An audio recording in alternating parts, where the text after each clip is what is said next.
शरीफ खानदान अजीब परेशानी का शिकार है। इस परेशानी में शरीफ खानदान के 3 बड़ों की ऊपर तले कई मुलाकातें हो चुकी हैं। शरीफ खानदान के करीब समझे जाने वाले साफ़ी अपनी मालूमात के मुताबिक बता रहे हैं कि ख़ानदान के अंदर कई मामलात पर परेशानी है। पहला बड़ा मसला तो मैडम वज़ीर आला सियासी मुहिम जोई है, वो फौरी तौर पर कहते हैं कि जी अपने चचा की जगह लेना चाहती हैं। उन्हें ख़ानदान के अंदर से भी समझाया जा रहा है कि फ़िलहाल शहबाज शरीफ को काम करने दिया जाए, मगर ज़राए कहते हैं कि मैडम वज़ीर आला जल्द अज जल्द मैडम प्राइम मिनिस्टर कहलवाना चाहती हैं, क्योंकि उनके पेश नज़र कई खदशात हैं।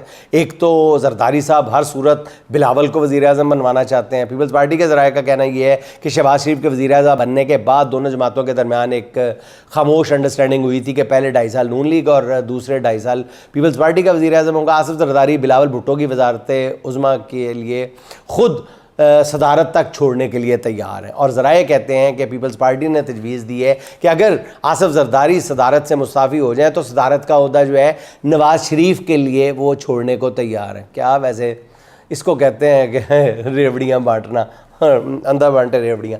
खैर, मगर इस पर नाज़रीन मैडम वज़ीर आला कहते हैं जी कि बिल्कुल तैयार नहीं है कि उनकी जगह बिलावल को वज़ीर आज़म बना दिया जाए। अब ज़राए के मुताबिक मैडम वज़ीर आला को घर के अंदर से भी समझाया जा रहा है कि वो अगले इंतखाबात के बाद वज़ीर आज़म बन जाए, मगर उनका ख्याल ये है कि 2029 तक पता नहीं क्या से क्या हो जाए, इसलिए फ़ौरी तौर पर इन हालात में ही वज़ीर आज़म बनना चाहिए। पता नहीं बाद में मौका मिले या ना मिले। पीपल्स पार्टी के साथ पंजाब हुकूमत और मरियम नवाज़ की महाजराई जो चल रही थी, उसके पीछे भी कहते हैं यही कहानी कार फरमा थी।